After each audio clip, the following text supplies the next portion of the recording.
Ever since games development began, or at least since Donkey Kong introduced a story with a beginning, middle and an end, developers have been trying to use games as a storytelling device. It's not just about jumping on heads and rescuing princesses. The following titles are the best examples of gaming as a narrative medium. Because he doesn't row. He doesn't row? No, he doesn't row. I see what you mean. First up, we have BioShock Infinite, Ken Levine's proper follow-up to the original BioShock. The floating world of Columbia is a cutting critique on the perils of American exceptionalism, but Booker DeWitt is only after Elizabeth, the special girl he must abduct if he wants to be free of his debt. It's actually nicer than we've made that sound. And just as the infinite in the title implies, the plot is far bigger than just that. It approaches so many important subjects like racism, socialism, colonialism and eating pears out of bins, but in the end it all comes back to the demons in Booker's past. BioShock is about choice, Infinite is about fate, and both give us a lot to think about. I'm just a prophet. I rode in a gang. Like the greatest film westerns, Red Dead Redemption strikes gold by addressing the death of the Old West. Protagonist John Marston is a man out of time. He wants a steady home life but is pushed back into the saddle by government agents who exploit his outlaw past. By hunting down his old posse of bandits, Marston is essentially killing the last remnants of the era which defined him. The ultimate question, of course, is will the world allow him the happy ending he deserves? And you're getting no spoilers here. You are the bounty hunter, huh? 5, 4, 3, 2, 1. Spread your wings and fly. God be with you.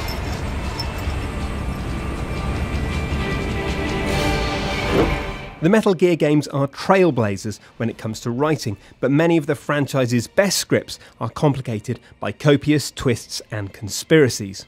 Metal Gear Solid 3 sidesteps all that by going straight to the saga's start, which makes Snake's story far more personal. The plot manages to address the nature of war, loyalty and duty without getting bogged down in sci-fi BS like nanomachines. And the emotionally resonant script made room for some of the best boss characters and action set pieces ever. Now, don't get cocky, this isn't a training op.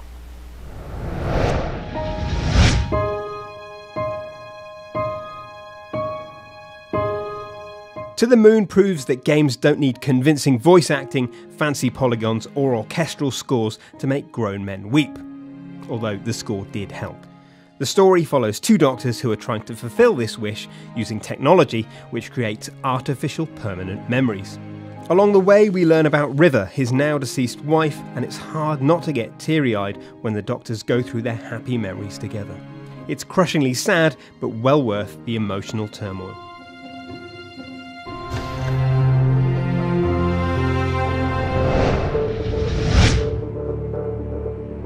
This isn't how we planned this mission, but this is where we're at.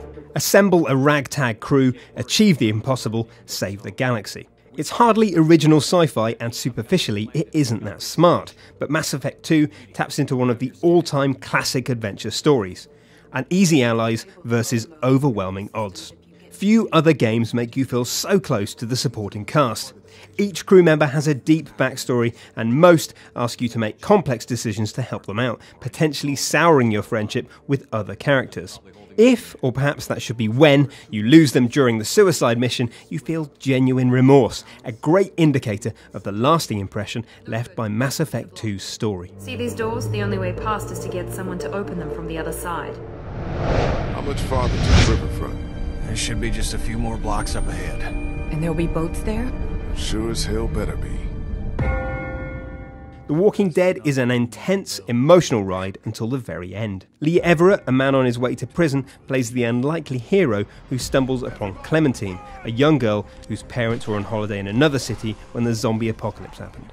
The game's strengths are its dialogue and character development, and it's impossible not to feel sad, guilty or angry whenever Clementine witnesses or experiences anything horrible.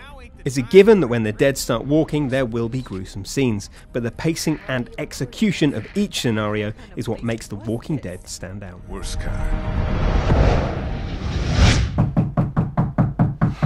I'm coming. Where most tales of this type are made of good guys, bad guys, heroic challenges and redemptive resolutions, The Last of Us has none of these things. Protagonist Joel is no hero, and neither are his friends. They're just broken people trying to survive in a broken world by any means necessary. The eventual change in Joel is a gradual one, forged by the subtle evolution of his relationship with Ellie. Their story comes with no clean morality or neat solutions. But this is exactly why you'll care, and ultimately be more affected by The Last of Us than any other action game. It's an epic, apocalyptic scenario built on a small, intimate human story.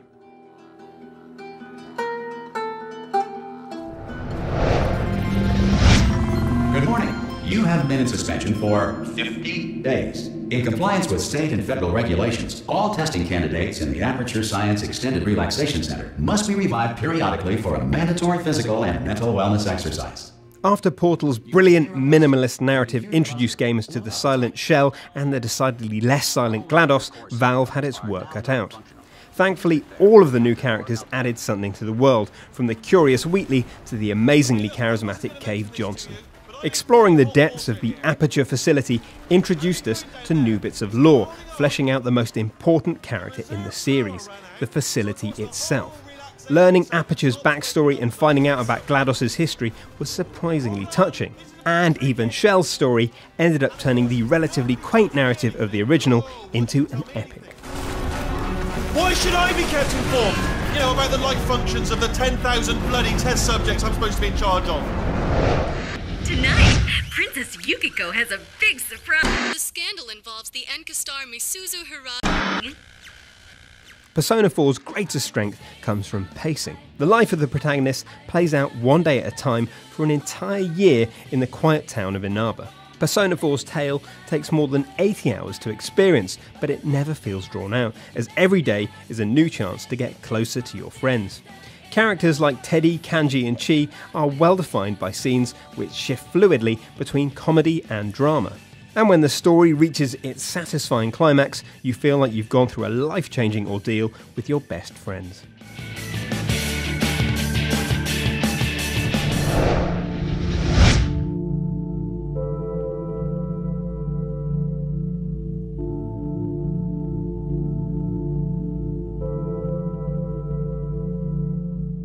Silent Hill 2 tells its intricate story on many levels. While its spoken narrative leaves you in little doubt about what kind of man James Sunderland is, the way you play and interact with the world also has a bearing. Spend the game at half health, for example, and you'll get a different ending, because your lack of regard for his health tells the game that you think James is suicidal. Symbolism also plays a big role. Every disgusting creature in the game is a manifestation of James's twisted psyche. Physical representations of his sexual hang-ups and guilt. By the end, you'll have lost every shred of empathy you ever had with the game's protagonist. And how many modern games are ballsy enough to let you play as the real monster? In my restless dreams, I see that town.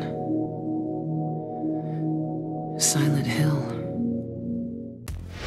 That was a pretty sweet video, right? If you want to see more, go to Games Radar's YouTube page over here.